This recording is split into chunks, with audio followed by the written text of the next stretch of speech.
Kejadian menggelitik pada saat Amira mencabut rambut Aksa untuk sampel tes DNA dengan Dirga.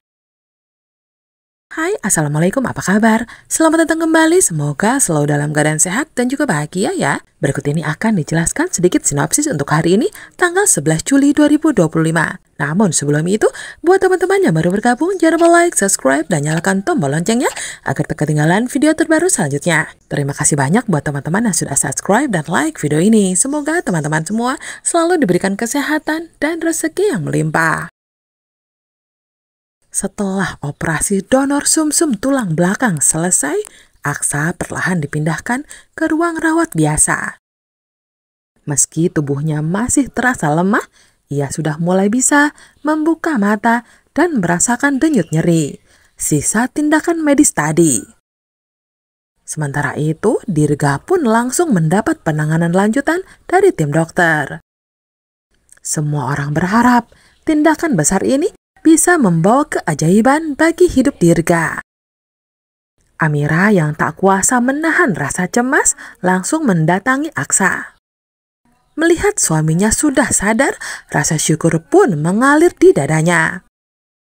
Meski wajah Aksa masih tampak pucat, ia sudah cukup kuat untuk mendengarkan cerita panjang Amira.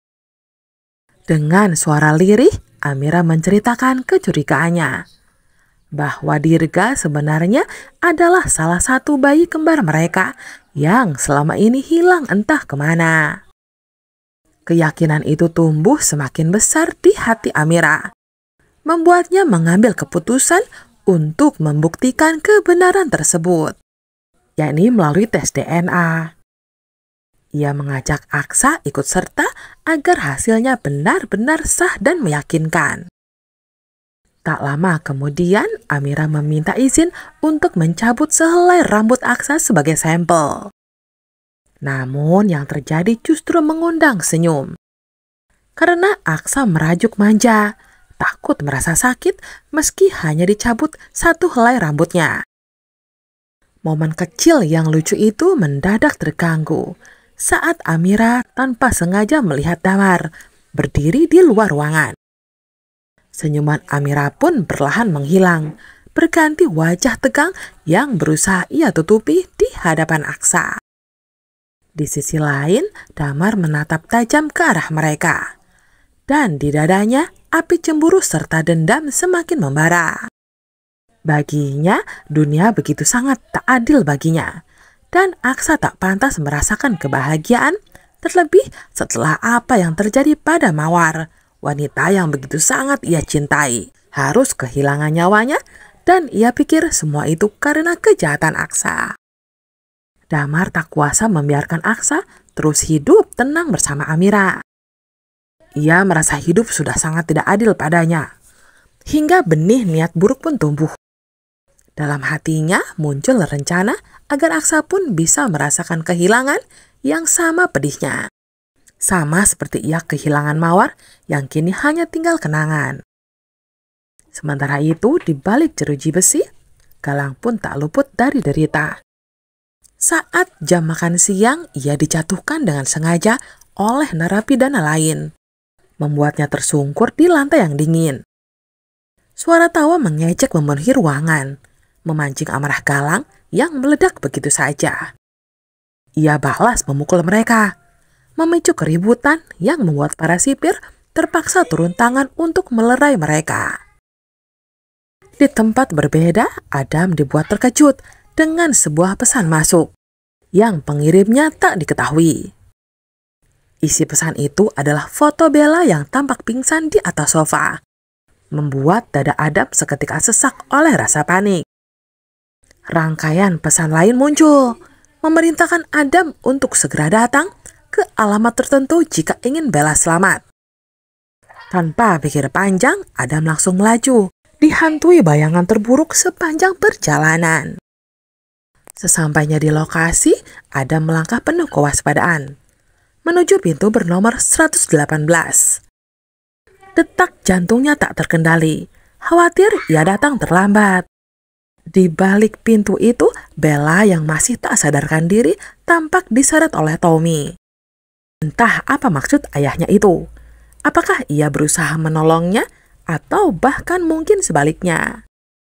Namun Adam hanya tahu satu hal. Ia harus membawa pulang Bella bagaimanapun caranya, agar wanita yang ia cintai tetap selamat di dalam pelukannya. Atas dorongan insting serta ikatan batin yang begitu kuat, Amira merasa tak punya pilihan lain selain meminta tes DNA untuk bayi Dirga. Ia yakin betul bahwa Dirga bukan sekedar anak biasa, melainkan bagian dari bayi kembarnya yang hilang. Ia pun memberanikan diri memohon pada Damar agar mengizinkan tes tersebut.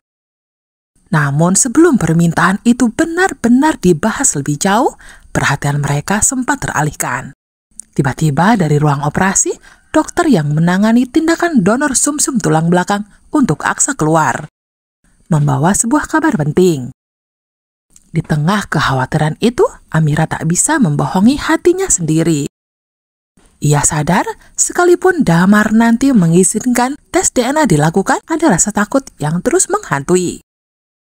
Rasa takut itu muncul karena Damar punya kekuatan dan ambisi yang tak kalah besarnya. Bisa saja ia memanfaatkan hasil tes DNA demi kepentingannya sendiri, bahkan bersekongkol dengan Galang nantinya, yang kini meringguk di balik jeruji besi. Bagi Damar, segalanya mungkin saja, termasuk menyewa pengacara handal demi membebaskan Galang. Karena keduanya punya dendam dan kepentingan yang sama terhadap Amira dan Aksa. Sementara itu, kabar dari ruang operasi akhirnya datang. Dokter menyampaikan bahwa tindakan donor sumsum tulang belakang berhasil dilakukan tanpa hambatan. Dan itu berarti nyawa Dirga pun berhasil diselamatkan. Membuat Amira dan Damar merasa lega, walau hanya untuk sementara. Usai mendengar kabar baik itu, Amira langsung menuju ke ruang rawat. Menatap Aksa yang masih terbaring, tak sadarkan diri akibat pengaruh obat bius. Ia menyimpan banyak cerita yang harus segera disampaikan begitu Aksa sadar nanti. Setelah kondisi Aksa membaik, Amira berencana mengungkapkan semua kecurigaannya.